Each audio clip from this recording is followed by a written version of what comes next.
നമസ്കാരം. ശ്രീമദ് ഭാഗവതം മൂലം പ്രഭാഷണം ഭാഗം 103. ഓം ഗം ഗണപതയേ നമഃ. ഓം സം സരസ്വതി സ്വാഹ. ഓം ശ്രീ ഗുരുഭ്യോ നമഃ. ഓം ശ്രീ രംഗനാഥ ശർമ്മണേ നമഃ. നാരായണ നാരായണ നാരായണ നാരായണ നാരായണ നാരായണ നാരായണ നാരായണ നാരായണ നാരായണ നാരായണ.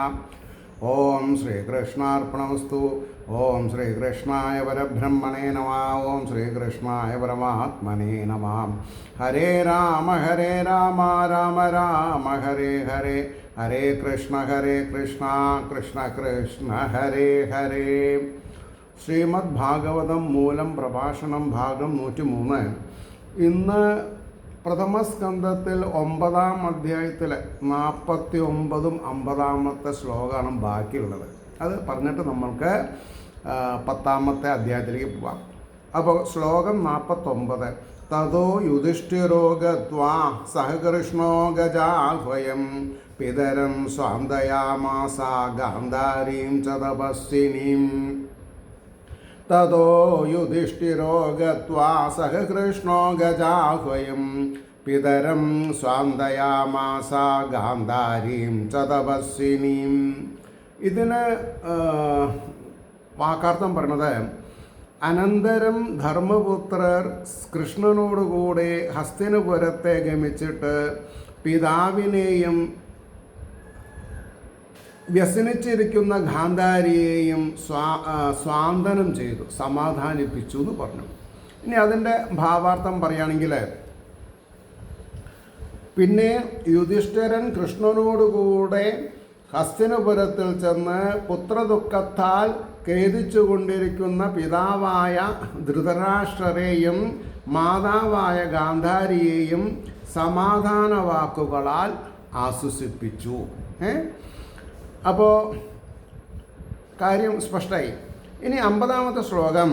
പിത്രാ ച അനുമതോ രാജ വാസുദേവാനുമോദിത ചകാര രാജം ധർമ്മേണ പിതൃപൈതാമഹം വിഭൂ. പിത്രാ ച അനുമതോ രാജ വാസുദേവാനുമോദിത ചകാര രാജ്യം ധർമ്മേണ പിതൃപൈതാമഹം വിഭൂ. ഇതിന് വാക്കാർത്ഥം പറയണത്, പിതാവിനാലും വാസുദേവനാലും അനുമോദിക്കപ്പെട്ടവനായിട്ട്, നോക്കൂ, ഈശ്വരനാൽ അനുമോദിക്കപ്പെടുക എന്ന് പറയുമ്പോൾ അതിൻ്റെ ഒരു ഗാംഭീര്യം, അതിൻ്റെ ഒരു മനോഹാരിത, അതിൻ്റെ ഒരു ഡെപ്ത് അല്ലേ നമ്മൾ മനസ്സിലാക്കണ്ടേ. അപ്പോൾ അനുമോദിക്കപ്പെട്ടവനായിട്ട് സമർത്ഥനായ ധർമ്മപുത്രർ പാരമ്പര്യമുള്ള രാജ്യത്തെ ധർമ്മേണ, ധർമ്മം തെറ്റാതെ രക്ഷിച്ചു. നോക്കൂ, ധർമ്മം വധ ധർമ്മം ചര എന്നെന്താ ഉണ്ടാവുക? ധർമ്മം നമ്മളെ രക്ഷിക്കും. ധർമ്മം പറയണം, ധർമ്മത്തിൽ ചരിക്കണം, എന്നാൽ ആ ധർമ്മം നമ്മളെ രക്ഷിക്കും എന്നുള്ള വലിയൊരു മഹത്തായ ആപ്തവാക്യമാണ്. അപ്പോൾ അതിൻ്റെ ഭാവാർത്ഥത്രേ ഉള്ളൂ. രാജാവായ ധർമ്മപുത്രർ പിതാവായ ധൃതരാഷ്ട്രരുടെ അനുമതിയോടും ശ്രീകൃഷ്ണൻ്റെ അനുമോദത്തോടും പരമ്പരാഗതമായ രാജ്യത്തെ ധർമ്മം പിഴയ്ക്കാതെ പരിപാലിച്ചു. അതോടുകൂടി ആ 9-ാം അധ്യായം കഴിഞ്ഞു. സർവത്ര ഗോവിന്ദനാമ സങ്കീർത്തനം ഗോവിന്ദ ഗോവിന്ദ. ഇതി ശ്രീമദ്ഭാഗവതേ മഹാപുരാണേ പ്രഥമസ്കന്ധേ യുധിഷ്ഠിരരാജപ്രലംഭോ നാമ 9മോऽധ്യായഃ. സർവത്ര ഗോവിന്ദനാമ സങ്കീർത്തനം ഗോവിന്ദ ഗോവിന്ദ. ഇനി പ്രഥമസ്കന്ധത്തിലെ 10-ാം അധ്യായത്തിലേക്ക് പോവാം. അതെങ്ങനെ? ഓം നമോ ഭഗവതേ വാസുദേവായ. ശ്രീമദ് ഭാഗവതം പ്രഥമസ്കന്ധം 10-ാം അധ്യായം. ശൗനകാ ഉവാച ഹത്വാ സുരിഗ്ധ സ്പൃധ ആദതായിനോ യുധിഷ്ഠിരോ ധർമ്മവതാം വരിഷ്ഠ സഹാനുജൈ പ്രത്യവരുഭ്യ ഭോജന കഥം പ്രവൃത്ത കിം അകാരശീതതാ. ഹത്വാ സുരിഗ്ധസ്പൃധ ആദതായിനോ യുധിഷ്ഠിരോ ധർമ്മവതാം വരിഷ്ഠ സഹാനുജൈ പ്രത്യവരുദ്ധ്യ ഭോജന കഥം പ്രവൃത്ത കിം അകരാശീതത. ഇതിൻ്റെ വാക്കാർത്ഥം പറയുമ്പോൾ തൻ്റെ ധനത്തെ അപഹരിപ്പാനായി യുദ്ധത്തിനൊരുങ്ങിയ ആദതായികളെ എന്ന് പറഞ്ഞാൽ കസിൻസ്, കൂടപ്പിറപ്പുകൾ അല്ലേ? കൗരവർ അങ്ങനെയാണല്ലോ, കൂടപ്പിറപ്പുകളാണല്ലോ. വല്യച്ഛൻ ചെറിയച്ഛൻ മക്കളല്ലേ? അപ്പോൾ സംബന്ധികൾ എന്ന് പറയാൻ പാടില്ല. സംബന്ധികളെന്ന് പറഞ്ഞാൽ വിവാഹം ചെയ്തിട്ടുണ്ടാകുന്ന ബന്ധമാണ്.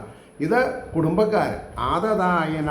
അപ്പോൾ ആദതായികളെ ഹനിച്ചിട്ട് ധർമ്മം തെറ്റാതെ നടക്കുന്നവരിൽ വെച്ച് ഏറ്റവും ശ്രേഷ്ഠനായ ധർമ്മപുത്രർ വീണ്ടും പ്രാപിച്ച ഭോഗത്തെ, അതായത് ഐശ്വര്യത്തോടുകൂടിയവനായിട്ട് അനുജന്മാരോടുകൂടെ ചേർന്ന്, ആ വാക്ക് ശ്രദ്ധിക്കണം. രാജ്യം കിട്ടിയാൽ പിന്നെ അനുജന്മാരെ ശ്രദ്ധിക്കില്ല, ഐശ്വര്യം കിട്ടിയ അങ്ങനെ വരാൻ പാടില്ല. അനുജന്മാരോടുകൂടെ അല്ലെങ്കിൽ സഹോദരങ്ങളോടുകൂടെ എന്നൊക്കെ പറയണം. പക്ഷേ ഇവിടെ സഹോദരി ഇല്ല. അതുകൊണ്ട് സഹോദരന്മാരോടുകൂടെ എങ്ങനെ പ്രവർത്തിച്ചു, പിന്നെ എന്ത് ചെയ്തു എന്നാണ് ശൗനകൻ അറിയേണ്ടത്. ആരിൽ നിന്ന്? സൂതനിൽ നിന്ന്. അപ്പോൾ ആ ശൗനകൻ ചോദിച്ചു. എന്താ ചോദിച്ചത്? തൻ്റെ ധനത്തെ അപഹരിക്കാൻ വേണ്ടി വിഷം കൊടുത്തും അരക്കില്ലം ദഹിപ്പിച്ചും മറ്റും പല വിധത്തിലും സംഹരിപ്പാനൊരുങ്ങിയ ശത്രുക്കളെ സംഹരിച്ച് രാജ്യത്തെ വീണ്ടെടുത്ത ധർമ്മിഷ്ഠന്മാരിൽ വെച്ച് ശ്രേഷ്ഠനായ യുധിഷ്ഠിരൻ അനുജന്മാരായ ഭീമാദികളോടുകൂടെ എങ്ങനെ പ്രവൃത്തി നടത്തി, എങ്ങനെ ജീവിത സന്ധാരണം നടത്തി, എങ്ങനെ രാജ്യപരിപാലനം നടത്തി. ഇവിടെ നമ്മൾ അവശ്യം മനസ്സിലാക്കേണ്ട ഒരു കാര്യം, ഇതിൻ്റെ മുമ്പ് പറഞ്ഞു ധർമ്മം വധ ധർമ്മം ചര, എന്നാൽ ധർമ്മം നമ്മളെ രക്ഷിക്കുമെന്ന് പറഞ്ഞു. അതാണ് ഇവിടെ ഇവർ ധർമ്മത്തിൽ നിന്ന് തലനാരേഴ വ്യതിചലിക്കാതെ ഇരിക്കുക. കാരണം വിഷം കൊടുത്തും കല്ല് കെട്ടി വെള്ളത്തിൽ താഴ്ത്തിയിട്ടും പാമ്പുകളെ കൊണ്ട് കടിപ്പിച്ചിട്ടും അല്ലെങ്കിൽ പാമ്പുകളെ കൊണ്ട് കെട്ടിയിട്ടിട്ടും അരക്കില്ലത്തിലിട്ട് ചുടാൻ നോക്കിയിട്ടും ഒന്നും അവർക്ക് പാണ്ഡവന്മാർക്ക് എന്ത് വന്നില്ല? ശരീരനാശം വന്നില്ല. കാരണം എന്താ? ധർമ്മം അവരെ രക്ഷിച്ചു. ഇതിൽ നിന്ന് നമ്മൾ പാഠങ്ങൾ ഉൾക്കൊള്ളാതെ കണ്ടതിനും ഏതിനും വഴിപാടുകൾ ചെയ്ത് അനർത്ഥങ്ങളെ വലിച്ചു വരുത്തുക. എന്താ അങ്ങനെ പറയാൻ കാരണം? സ്വന്തം അച്ഛനമ്മമാരെ സംരക്ഷിക്കുക, സഹോദരങ്ങളെ സംരക്ഷിക്കുക, കുടുംബത്തിനെ, സമൂഹത്തെ സേവിക്കാതെ വെറും വിഗ്രഹാരാധനയിൽ കുടുങ്ങി നട്ടം തീരരുത് എന്ന് എനിക്ക് ഈ സമയത്ത് പറയാതെ ഇരിക്കാൻ പറ്റില്ല. അപ്പോൾ പറഞ്ഞു, സംഹരിപ്പാനൊരുങ്ങുന്നവരെയും ധനം അപഹരിക്കാൻ ശ്രമിക്കുന്നവരെയും സംഹരിക്കുന്നത് ധർമ്മം തന്നെയാണ്. ധർമ്മത്തിന് പല ബ്രാഞ്ചസ് ഉണ്ട്. അതായത് ഇവിടെ എന്താ പറഞ്ഞത്? സംഹരിപ്പാനൊരുങ്ങുന്നവരെ, നമ്മളെ ഇല്ലായ്മ ചെയ്യണമെന്ന് വിചാരിക്കണവരെ നമ്മൾ എതിർക്കണം. അത് എതിർക്കാത്തതാണ് ഇന്നത്തെ ഒരു ശാപം. അപ്പോൾ ധനം അപഹരിപ്പാൻ ശ്രമിക്കുന്നവരെയും കൊല്ലാം എന്നാണ്. അപ്പോൾ സ്വത്തിനും പ്രാണനും രക്ഷയുണ്ടാക്കി കൊടുക്കേണ്ടത് രാജാവിൻ്റെ മുറയാണെന്ന് വ്യംഗ്യം പറയാതെ പറഞ്ഞു. അതുകൊണ്ട് രാജാവ് മന്ത്രിമാരൊക്കെ ആയാൽ എന്ത് ചെയ്യണം? പൊതുജനങ്ങളുടെ ജീവനെയും സ്വത്തിനും സംരക്ഷണം കൊടുക്കാൻ സാധിക്കണം. ഇനി ഉടനെ സൂതരെ ശൗനകാദികൾ മറുപടി പറയണം. രണ്ടാമത്തെ ശ്ലോകത്തിൽ വംശം കുരോർവംശദം വംശം ഗുരുർവംശദവാഗ്നി നിർഹൃതം സരോഹയിത്വാ ഭവഭാവനോ ഹരി നിവേശയിത്വാ നിജരാജൈശ്വരോ യുധിഷ്ഠിരം പ്രീതമനാ ബഭൂവഃ. വംശം ഗുരോർവംശദവാഗ്നി നിർഹൃതം സംരോഹയിത്വാ ഭവഭാവനോ ഹരി നിവേശയിത്വാ നിജരാജ ഈശ്വരോ യുധിഷ്ഠിരം പ്രീതമനാ ബഭൂവഃ. എന്താ അതിന് വാക്കർത്ഥം പറയാ? വംശമാകുന്ന കാട്ടുതീയിനാൽ ദഹിപ്പിക്കപ്പെട്ട കുരുവംശത്തെ ലോകാഭിവൃദ്ധിയെ വരുത്തുന്ന കൃഷ്ണൻ നന്നായി മുളപ്പിച്ചിട്ട് ധർമ്മപുത്രരെ അവൻ്റെ രാജ്യത്തിൽ പ്രവേശിപ്പിച്ചിട്ട് ഈശ്വരൻ അതായത് കൃഷ്ണൻ സന്തോഷിച്ച മനസ്സോടുകൂടിയവനായിട്ട് ഭവിച്ചു. അപ്പോൾ ധർമ്മത്തെ രക്ഷിച്ചു എന്നുള്ളൊരു സംതൃപ്തി ആർക്കുണ്ടായി? ശ്രീകൃഷ്ണനുണ്ടായി. ശ്രീകൃഷ്ണൻ്റെ അവതാരോദ്ദേശം തന്നെ അതാണെന്ന് നമ്മൾ മനസ്സിലാക്കണം. അപ്പോൾ പറയണു, അതിൻ്റെ ഭാവാർത്ഥം പറയാം. ശ്രീകൃഷ്ണൻ്റെ പ്രീതിയെ ആലോചിച്ച് രാജ്യത്തിൽ പ്രവർത്തിച്ച ധർമ്മപുത്രൻ എന്ന അഭിപ്രായത്തോടുകൂടെ സൂതൻ ശൗനകാദികളോട് മറുപടി പറയാണ്. വംശമാകുന്ന കാട്ടിൽ നിന്ന് പുറപ്പെട്ട കോപരൂപമായ അഗ്നിയിൽ അകപ്പെട്ട് ദഹിച്ചുപോയ കുരുവംശത്തെ പ്രപഞ്ചാഭിവൃദ്ധിയെ വരുത്തുന്ന ഈശ്വരനായ കൃഷ്ണൻ. അപ്പോൾ പ്രപഞ്ചത്തിൻ്റെ അഭിവൃദ്ധി വരുത്തുന്ന കൃഷ്ണനാണ്. വംശത്തിൻ്റെ അഭിവൃദ്ധി, നല്ല മക്കളെ തരാം, നല്ല സന്താനങ്ങളെ തന്ന് അനുഗ്രഹിക്കുക, അതിനൊക്കെയാണ് അതൊക്കെ കൃഷ്ണൻ്റെ കാര്യമാണ്, പരിപാലനമാണ്. അപ്പോൾ ദേവീനെ പൂജിക്കേണ്ടെന്നോ പിന്നെ പരമശിവനെ പൂജിക്കേണ്ടെന്നോ അല്ല ഞാൻ പറഞ്ഞത്. കാര്യം അറിഞ്ഞ് പ്രവർത്തിക്കണം. എന്താ കാര്യം അറിയാൻ? പരിപാലന തൽപരനായിരിക്കുന്ന മഹാവിഷ്ണുവിനെ വിട്ട് ശിവനെയും ഭഗവതിയും ആരെ ഭജിച്ചിട്ടും കാര്യമില്ല. അർത്ഥം അറിയണം. ഭഗവതി എന്തിനാണ് ജന്മം കൊണ്ടത്? ഒന്ന്, ശ്രീകൃഷ്ണ സോദരി എന്നുള്ള നിലയ്ക്ക് മഹാമായ കംസന് ഒരു ഇൻഡിക്കേഷൻ കൊടുക്കാൻ വേണ്ടിയിട്ട്. എന്നിട്ട് ഭഗവതിയോട് പറഞ്ഞു, നിനക്ക് പല പല നാമങ്ങളും വരും, അതുകൊണ്ട് ഭക്തിശ്രദ്ധയോടുകൂടി തന്നെ ആരാധിക്കുന്നു, അവർക്ക് നീയെ ഐശ്വര്യങ്ങളെ കൊടുക്കാന്നേ പറഞ്ഞുള്ളൂ. ഐശ്വര്യങ്ങളെ കൊണ്ടായില്ല ജീവിതം. പിന്നെന്ത് വേണം? മോക്ഷം വേണം. അത് കൊടുക്കാൻ ആർക്കും സാധിക്കില്ല. മഹാമായയ്ക്ക് അധികാരമില്ല, പരമശിവനും കൊടുക്കാൻ പറ്റില്ല. അതുകൊണ്ട് നമ്മൾ എന്ത് ചെയ്യണം? ഒരു വൃക്ഷത്തിൻ്റെ വേര് നനച്ചാൽ മതി എന്ന് പറഞ്ഞാൽ മഹാവിഷ്ണുവിനെ പൂജിച്ചാൽ മതി. അപ്പോൾ കാര്യസാധ്യതയായി. നേരെ മറിച്ച് ഇതര ദേവീദേവന്മാരെ നമ്മൾ പ്രീതിപ്പെടുത്തിയാലും മോക്ഷം കിട്ടും. എപ്പോൾ? It will take enormous time. കാരണം ഒരു സ്ട്രീം വലുതായി തോടായി, അതൊരു കൈവഴി തോടായി, ആ തോട് സാമാന്യം വലിയ ഒരു തോട്ടിലേക്ക് പ്രവേശിച്ചു. ആ തോട് ചെറിയൊരു നദിയിലേക്ക് പ്രവേശിച്ചു. ആ നദി വലിയൊരു നദിയിലേക്ക് പ്രവേശിച്ചു. പിന്നെ എത്രയോ ഓടി കതച്ചിട്ടാണ് സമുദ്രത്തിലെത്തുന്നത്. അപ്പോൾ അതേപോലെയുള്ള കാര്യമാണ് ഭക്തിയിലും. നമ്മൾ ആരെന്ത് ചെയ്താലും ഏകമായിരിക്കുന്ന ഈശ്വരനാണ് അത് എത്തുക. പക്ഷേ ഇറ്റ് വിൽ ടേക്ക് ടൈം. അതിൻ്റെ ഇടയ്ക്ക് നമ്മൾക്ക് എത്ര ജന്മങ്ങൾ വേണ്ടി വരുമെന്ന് പറയാൻ വയ്യ.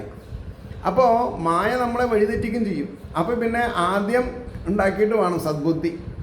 നേരെ മറിച്ച് ശ്രീകൃഷ്ണനിലോ എന്താണെന്ന് പറയുക, മഹാവിഷ്ണുവിലോ അല്ലെങ്കിൽ ഭാഗവതത്തിലോ താല്പര്യം തോന്നിക്കഴിഞ്ഞാൽ ആ വ്യക്തി ഈ ജന്മത്തിൽ തന്നെ ചിലപ്പോൾ ക്ലച്ച് പിടിച്ച് എത്തേണ്ടടുത്ത് എത്തിയെന്ന് വരും.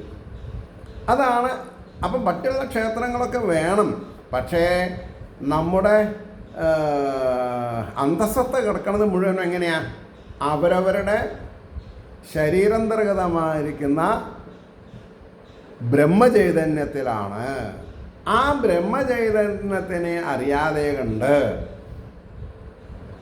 ബാക്കിയുള്ള ദേവതകളൊക്കെ ഏത് ബ്രഹ്മചൈതന്യത്തിൻ്റെ ശക്തിയെ പ്രാപിച്ചിട്ടാണ് പ്രവർത്തിക്കുന്നത് എന്നൊക്കെ ടെക്നിക്കാലിറ്റി നമുക്കറിയണം.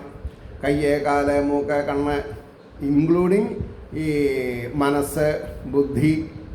മനസ്സും ബുദ്ധിയൊന്നുമല്ല ചൈതന്യമാണ് ഇവരൊക്കെ പ്രവർത്തിപ്പിക്കുന്നത്. പക്ഷേ ഇവർക്ക് ചൈതന്യത്തിനെ അറിയാൻ പറ്റില്ല. അപ്പോൾ കൂടസ്ഥൻ എന്ന് പറഞ്ഞാൽ എന്താണ്, സർവജീവഗുഹാശൻ എന്ന് പറഞ്ഞാൽ എന്താണ്, ഇതൊക്കെ അറിയണം.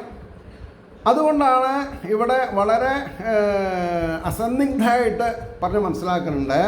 കുരുവംശത്തെ പ്രപഞ്ചാഭിവൃദ്ധിയെ വരുത്തുന്ന ഈശ്വരനായ കൃഷ്ണൻ വീണ്ടും തഴപ്പിച്ചു. അശ്വത്ഥാമാവിൻ്റെ ബ്രഹ്മാസ്ത്രത്തിൽ നിന്ന് പരീക്ഷത്തിനെ ജീവിച്ചു എന്ന് മനസ്സിലാക്കണം. ധർമ്മപുത്രരെ സ്വരാജ്യത്തിൽ രാജാവായിട്ട് ഉറപ്പിച്ചതിനാൽ മനസ്സന്തോഷത്തെ അടഞ്ഞു എന്ന് പറഞ്ഞെന്താ? കൃതകൃത്യതാബോധം എപ്പോഴാണ് വരിക? ശരിയായ കാര്യങ്ങൾ ചെയ്യുമ്പോഴാണ്. തെറ്റ് ചെയ്ത ഒരാൾക്ക് കൃതകൃത്യത എന്നുള്ളത് പറയാൻ പറ്റില്ല. അപ്പം മൂന്നാമത്തെ ശ്ലോകത്തിലേക്ക് പോവുക. നിശമ്യ ഭീഷ്മോക്തമധാച്യുതോക്തം പ്രവൃത്ത വിജ്ഞാന വിധൂത വിഭ്രമ സസാസ ഗാം ഇന്ദ്ര ഇവാജിതാശ്രയ പരിദ്യുവാന്താം അനുജാനുവർത്തിതാ. നിശമ്യ ഭീഷ്മോക്തമധാച്യുതോക്തം പ്രവൃത്ത വിജ്ഞാന വിധൂത വിഭ്രമാം സസാശ ഗാം ഇന്ദ്ര ഇവാജിതാശ്രയ പരിദ്യുവാന്താം അനുജാനുവർത്തിതാം. അതിൻ്റെ വാക്കാർത്ഥം പറയുമ്പോൾ ഭീഷ്മരാൽ ഉപദേശിക്കപ്പെട്ടതും പിന്നെ ശ്രീകൃഷ്ണനാൽ ഉപദേശിക്കപ്പെട്ടതും കേട്ടിട്ട് പ്രവർത്തിച്ചതായ വിജ്ഞാനത്താൽ, ഏതൊരു പ്രവൃത്തിയുടെയും പിന്നിൽ എന്ത് വേണം? വിജ്ഞാനം വേണം, വിശേഷപ്പെട്ട ജ്ഞാനം വേണം. ഈ വിശേഷപ്പെട്ട ജ്ഞാനം ഇല്ലാതെ കണ്ടായാൽ നമ്മളെവിടെ എത്തില്ല. അപ്പോൾ പ്രവർത്തിച്ചതായ വിജ്ഞാനത്താൽ നശിക്കപ്പെട്ട മോഹത്തോടു കൂടിയവനായിട്ട്, ഈ മോഹം എന്ന് പറഞ്ഞാൽ മായാന്നർത്ഥമായി, നടക്കാത്തതെന്നർത്ഥം. മോഹിച്ചതുകൊണ്ട് വല്ല കാര്യമുണ്ടോ? പ്രയത്നിച്ചിട്ടും കാര്യമില്ല. കാരണം എന്താ? അത് അനുഭവിക്കാനുള്ള ഭാഗ്യം ഈ ജന്മത്തുണ്ടെങ്കിൽ അതൊക്കെ നടക്കൂ. അപ്പോൾ പ്രാരബ്ധ കർമ്മങ്ങളെ അനുഭവിച്ച് തീർക്കണം. എന്നാൽ എന്തുണ്ടാവും? ശാന്തി സമാധാനം ഉണ്ടാവും. അപ്പോൾ പ്രവർത്തിച്ചതായ വിജ്ഞാനത്താൽ നശിപ്പിക്കപ്പെട്ട മോഹത്തോടു കൂടിയവനായിട്ട് ശ്രീകൃഷ്ണനാകുന്ന ആശ്രയത്തോടു കൂടിയവനും അനുജന്മാരാൽ അനുവർത്തിക്കപ്പെട്ടവനുമായിട്ട് ദേവേന്ദ്രൻ സ്വർഗത്തെ എന്ന പോലെ സമുദ്രമാകുന്ന അതിർത്തിയോടുകൂടിയ ഭൂമിയെ ശാസിച്ചു.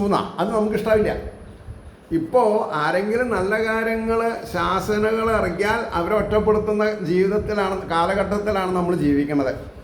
അവിടെ ഈ ധർമ്മപുത്രര് സംരക്ഷിച്ചു പോകുന്ന ഭൂമിയുടെ അതിര് പറഞ്ഞു. മഹാഭാരതം എന്നാണോ പറഞ്ഞത്? അല്ല. പിന്നെയോ സമുദ്രങ്ങൾ അതിർത്തികളായ എന്ന് പറഞ്ഞാൽ ഈ ഭൂമിയാകുന്ന 7 വൻകരകളെയും ഏകഛത്രാധിപതിയായിട്ട്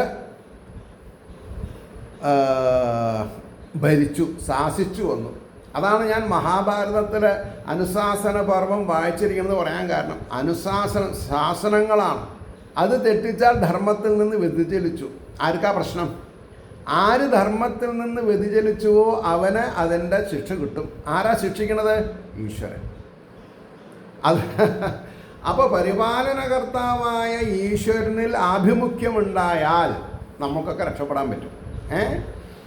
അപ്പോൾ ഇനി അതിൻ്റെ ഭാവാർത്ഥം നോക്കാം. ധർമ്മനന്ദനൻ ഭീഷ്മാചാര്യൻ ഉപദേശിച്ച, ധർമ്മനന്ദനൻ എന്ന് പറഞ്ഞാൽ ധർമ്മപുത്രര് ഭീഷ്മാചാര്യൻ ഉപദേശിച്ചതിനെയും പിന്നെ ശ്രീകൃഷ്ണനാൽ അരുളി ചെയ്തതിനെയും കേട്ടു. അതു നിമിത്തം ഞാൻ കർത്താവ് ഭോക്താവ് എന്നിങ്ങനെ തോന്നിയിരിക്കുന്ന അറിവില്ലായ്മ നശിച്ചു. അപ്പോൾ ഒരു MLA ആയി, ഒരു MP ആയി, ഒരു മന്ത്രിയായി, അല്ലെങ്കിൽ പ്രധാനമന്ത്രിയായി, അല്ലെങ്കിൽ പ്രസിഡൻ്റായി എന്ത് വേണം? എന്ത് നശിക്കണം? അജ്ഞാനം, ഞാനെന്ന ഭാവം ഉണ്ടാവരുത്. തൊട്ടതിനും പിടിച്ചതിനും അവരവർക്ക് ഇഷ്ടമില്ലാത്ത രാഷ്ട്രീയക്കാരെ കുറ്റം പറയരുത്. രാഷ്ട്രീയം എന്ന് പറഞ്ഞാൽ രാഷ്ട്രബോധമില്ലാത്ത ഒരു കാര്യം നടക്കൂല.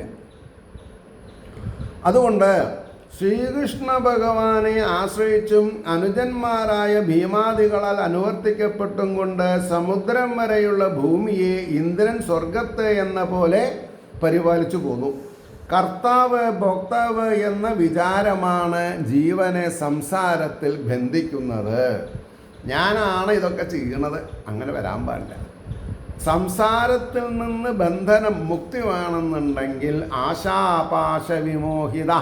ആർക്കും ആശ കൊടുക്കരുത്, ആർക്കും പാശം കൊടുക്കരുത്. പാശം എന്ന് പറഞ്ഞാൽ രണ്ടർത്ഥമുണ്ട്. ഒന്ന് കയറ് എന്നർത്ഥമുണ്ട്. ആശകളാകുന്ന കയറ് കൊണ്ട് പാശം പാടില്ല. പിന്നെ തമിഴിലെ പാശം എന്ന് പറഞ്ഞാൽ അമ്പ്, പക്ഷേ ഈ അൻപ് എന്ന് പറഞ്ഞാൽ അസ്ത്രമല്ല, സ്നേഹം എന്നർത്ഥം. പക്ഷേ ആ സ്നേഹം ജീവിച്ചിരിക്കുന്നവർക്ക് കൊടുക്കൂ, പക്ഷെ തിരിച്ചു കിട്ടുമെന്ന് വിചാരിക്കരുത്. തിരിച്ചു കിട്ടാതെ കണ്ടുള്ളത് മാത്രമേ നമ്മൾക്ക് ഉപകരിക്കുള്ളൂ. അതുകൊണ്ടാണ് ഞാൻ ഈ കുറച്ചൊരു എന്താണെന്നാ പറയുക, റിവോൾട്ട് അല്ലെങ്കിൽ ഏകപക്ഷീയമായിട്ട് ഞാൻ ചിലപ്പോൾ സംസാരിക്കണത് എന്തുകൊണ്ടാണെന്ന് ചോദിച്ചാൽ, മറ്റുള്ളവർ ചെയ്യുന്നത് ധാർമ്മികമല്ലാത്തത് കൊണ്ടാണ്.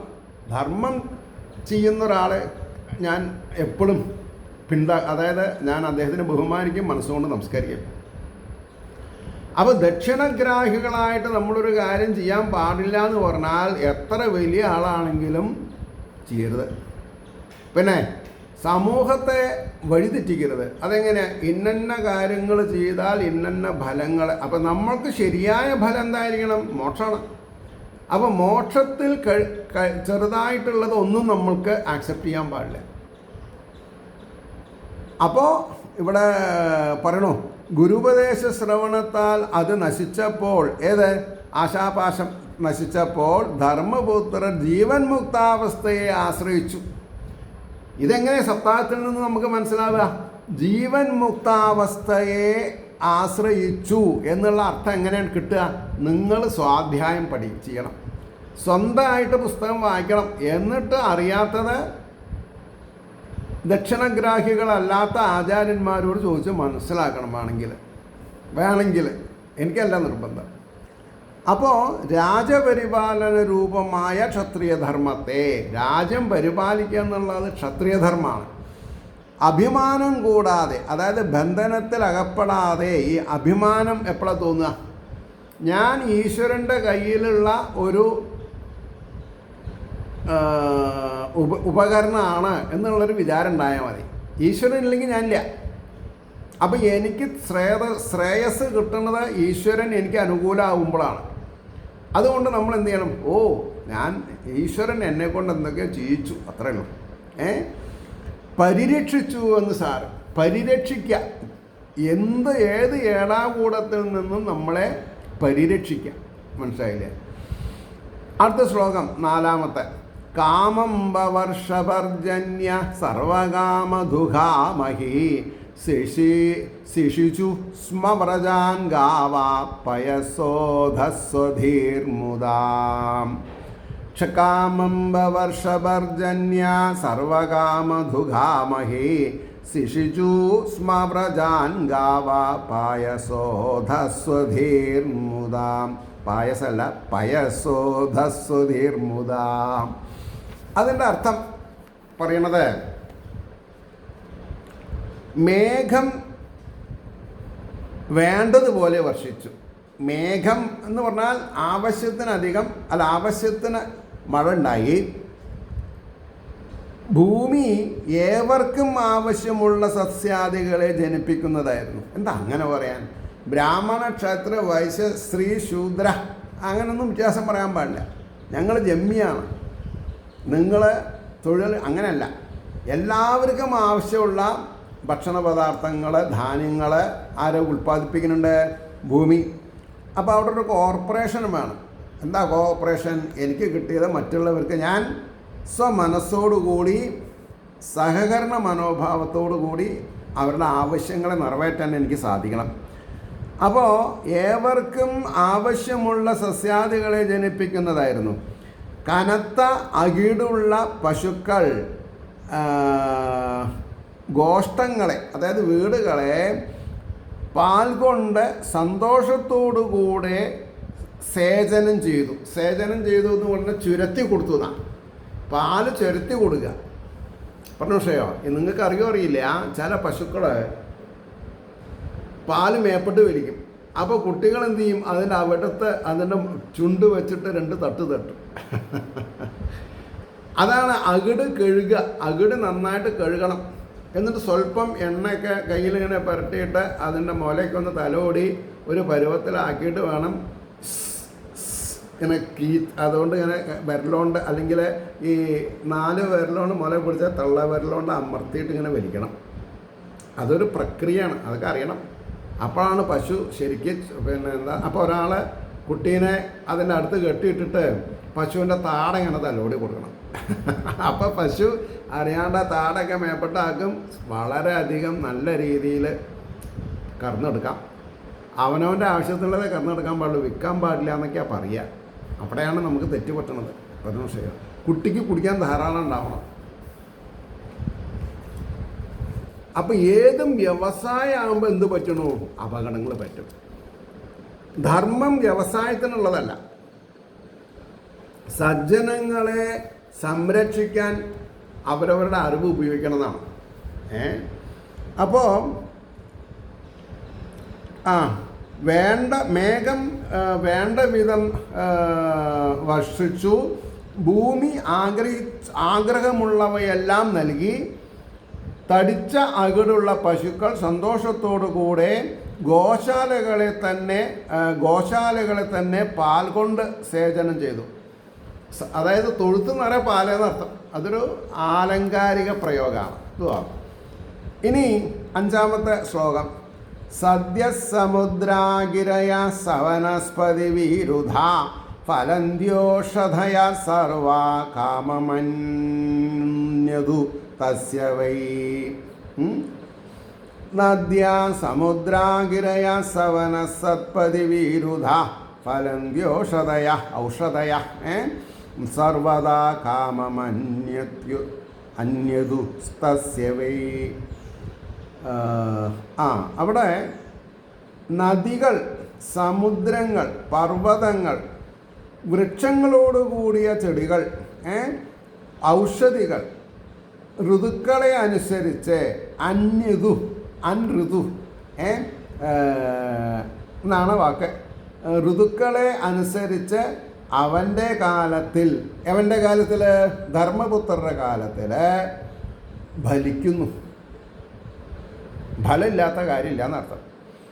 അതിന് നമ്മൾ ഭാവാർത്ഥം പറയുമ്പോൾ നദികൾ, സമുദ്രങ്ങൾ, വൃക്ഷങ്ങൾ, വല്ലികൾ, ഔഷധികൾ ഇവയെല്ലാം എല്ലാ ഋതുക്കളിലും ധർമ്മപുത്രയുടെ പരിപാലന കാലത്തിൽ ഇഷ്ടം പോലെ സമൃദ്ധി ഹേതുക്കളായി ഭവിച്ചു. അതായത് ഇന്ന കാലത്ത് ഇന്ന വൃക്ഷം, അങ്ങനെയല്ല. ആരാണ് രാജാവ്? ആ രാജാവിന് ഈശ്വരാധീനുണ്ടെങ്കിൽ എല്ലാ കാര്യങ്ങളും എല്ലാ സമയത്തും ഉണ്ടാവും. ഞങ്ങൾ പട്ടാമ്പി പടിഞ്ഞാറേമഠം ദേവസ്വം ആ ക്ഷേത്രം പരിപാലിച്ച് വരുന്ന സമയത്ത്, ഊട്ടിലുണ്ടായിരുന്ന കാലത്ത്, ആ അമ്പലമുറ്റത്ത് വലിയൊരു കോട്ടമാങ്ങയുണ്ട്, കോട്ടമാവുണ്ട്. ആ കോട്ടമാവിൽ 3 മാസം കയറി നോക്കിയാൽ പുറമേന്ന് കാണില്ല. അറക്കാൻ തോട്ടിയുണ്ടല്ലോ, തലപ്പത്ത് വലയൊക്കെ വെച്ചിട്ടുള്ളത്, അതായിട്ടവിടെ കയറി അത് ഈ ഒരു കൊമ്പുമ്പിൽ ഇങ്ങനെ ചാരി 2 കാല് 2 കൊമ്പുമ്പിൽ വെച്ച് ബാലൻസ് ചെയ്തിട്ട് വളരെ അനായാസേന ഈ തോട്ടിയുടെ തലപ്പ് കൊണ്ട് ഈ തൂങ്ങി നിൽക്കുന്ന എന്താണെന്നാ പറയുക, ബ്രാഞ്ചസ് ഒന്ന് അളക്കും. അപ്പോൾ കാണാം 4-5 ആയിട്ട് ഒരു 4 കൊല പോരെ അവിടെ ഇവിടെയൊക്കെ. അപ്പോൾ പറഞ്ഞു വരുന്നത്, അവിടെ ഊട്ടുപുരയിൽ വരുന്ന ആൾക്കാർക്ക് ഭക്ഷണം കൊടുക്കുമ്പോൾ ഉപ്പിലിട്ടുള്ളതിനുള്ള മാങ്ങ അവിടെ കിട്ടും. അതൊക്കെ ഒരു ദൈവീക പരിവേഷമായിട്ടാണ് ഞങ്ങൾ കണക്കാക്കുന്നത്. കാരണം ഈശ്വരനാണല്ലോ ഞങ്ങളുടെ രാജാവ്, അല്ലാണ്ട് ഞങ്ങൾ ഈശ്വരനെ ഭരിക്കുന്ന രാജാക്കന്മാരല്ല. ഞങ്ങളൊക്കെ ഭൃത്യന്മാരാണ്. അതെങ്ങനെയോ അറിയില്ല. എനിക്ക് 47 വയസ്സുള്ളപ്പോൾ ബോംബെയിലെ എൻ്റെ ഗുരുനാഥൻ ഭാഗവത ഭക്തദാസൻ എന്നുള്ള പേരിൽ നീ അറിയപ്പെടട്ടെ. അപ്പോൾ ഗുരുവായൂരപ്പൻ ഞങ്ങളുടെ ഒപ്പമുണ്ടെന്നും അല്ലെങ്കിൽ എൻ്റെ ഒപ്പമുണ്ടെന്നും, നീ ഭഗവാന്റെ ദാസനാണ്, നീ ഭഗവാനെ പരിപാലിക്കുന്ന രാജാവല്ല എന്ന് പറഞ്ഞ് മനസ്സിലാക്കി തന്നെ. അതുകൊണ്ടാണ് ഞാൻ ഈ പ്രൊഫഷണലായിട്ട് പോണ്ട എന്നൊക്കെ അദ്ദേഹം പറഞ്ഞപ്പോൾ തല കുമ്പിട്ടത് അനുസരിച്ചത്. അതാണ് ശരി. അപ്പോൾ ഇവിടെ എന്തായി? പരിപാലന കാലത്താൽ ഇഷ്ടം പോലെ സമൃദ്ധി ഹേതുക്കളായി ഭവിച്ചു. അപ്പോൾ അന്ന് എനിക്ക് ഒരു 21.5 വയസ്സാകുമ്പോൾ എൻ്റെ ബുദ്ധി അത്ര തന്നെ അറിയില്ല, പരിപക്വത അവസ്ഥയല്ല. അപ്പോൾ എനിക്ക് ഒരുപാട് സങ്കടം ഉണ്ടായിരുന്നു. എങ്ങനെ ഭഗവാൻ നമ്മളെങ്ങനെ ഓടി കളിക്കണ കൂട്ടത്തിൽ, തലമപ്പന്തൽ ഓടി കളിക്കണ കൂട്ടത്തിൽ നമ്മളെ അടിച്ച് പുറത്താക്കിയത് എന്നൊക്കെ ചെറിയ മനസ്സിൽ വലിയ കാര്യങ്ങളൊക്കെ തോന്നിയിരുന്നു. പിന്നെ വിവാഹാനന്തരം ഒരു 10 വർഷം കഴിഞ്ഞപ്പോൾ യാദൃച്ഛികമായിട്ട് ഒരു പ്രിപ്പയർനെസ്സും ഇല്ലാതെ കൊണ്ട് കുരുവമ്പലത്ത് ഒരു 54 സെൻറ്റ് സ്ഥലം വാങ്ങിപ്പിച്ചപ്പോൾ ഞാൻ ആകെ സ്റ്റണ്ടായിപ്പോയി. അപ്പോൾ ഭഗവാൻ പരിപാലനകർത്താവാണ് എന്നുള്ള ബോധ്യം എനിക്ക് വന്നു. ഈ പ്രാക്ടിക്കൽ ഇഷ്യൂ ആണല്ലോ നമ്മളെ ബോധിപ്പിക്കുന്നത്. മധുരം ഇത്രയുണ്ടെന്ന് ഈ പായസത്തിലെന്ന് കുടിക്കാൻ കൊടുക്കാത്തത് കൊണ്ട് ഒരാളോട് പറഞ്ഞിട്ട് വല്ല കാര്യമുണ്ടോ? ഇല്ല. അപ്പോൾ കുടിക്കാൻ കൊടുക്കണം. അപ്പോൾ അയാൾക്ക് അനുഭൂതി ഉണ്ടാവും, അനുഭവം ഉണ്ടാവും. അപ്പോൾ അതേപോലെയാണ് ഏതെല്ലാം വിപരീത സാഹചര്യങ്ങളിൽ നമ്മളെ ആ ചൈതന്യം താങ്ങി നിർത്തി രക്ഷപ്പെടുത്തുന്നു. അപ്പോഴാണ് നമ്മൾ ഫലേച്ഛ കൂടാതെ കൊണ്ട് ഈശ്വരനെ സ്മരിക്കുക. അപ്പോൾ ഇവിടെ പറഞ്ഞു, ഇഷ്ടം പോലെ സമൃദ്ധി ഹേതുക്കളായി ഭവിച്ചു. പുഴകൾ നിമിത്തം വിളവുകൾ, അതായത് ജലസേചനം വേണമല്ലോ. പുഴയിൽ വെള്ളമില്ലെങ്കിൽ ഗ്രാമാന്തരീക്ഷത്തിലുള്ള കിണറ്റുകളിലും കുളത്തിലും ഉണ്ടാവില്ല. അപ്പോൾ പുഴകൾ നിമിത്തം വിളവുകൾ, സമുദ്രങ്ങൾ നിമിത്തം രത്നങ്ങൾ, അല്ലാണ്ട് ചെമ്മീൻ അല്ല, രത്നങ്ങളുണ്ട്. പർവ്വതങ്ങളാൽ ധാതുദ്രവ്യങ്ങൾ, വൃക്ഷങ്ങളിൽ ഫലങ്ങൾ, വല്ലികളിൽ പുഷ്പങ്ങൾ, ഔഷധികളിൽ നെല്ല് മുതലായ ധാന്യച്ചെടികളിൽ വിളവുകൾ അധികമുണ്ടായി എന്ന് അവിടെ നിർത്താം. ഏവർക്കും ശ്രീഹരിയുടെ അനുഗ്രഹാശിസ്സുകൾ നിർലോഭം ഉണ്ടാവട്ടെ എന്ന് പ്രാർത്ഥിച്ചുകൊണ്ട് വാക്കുകൾ ഉപസംഹരിക്കുന്നു. നമസ്കാരം. നാളെ കാണാം.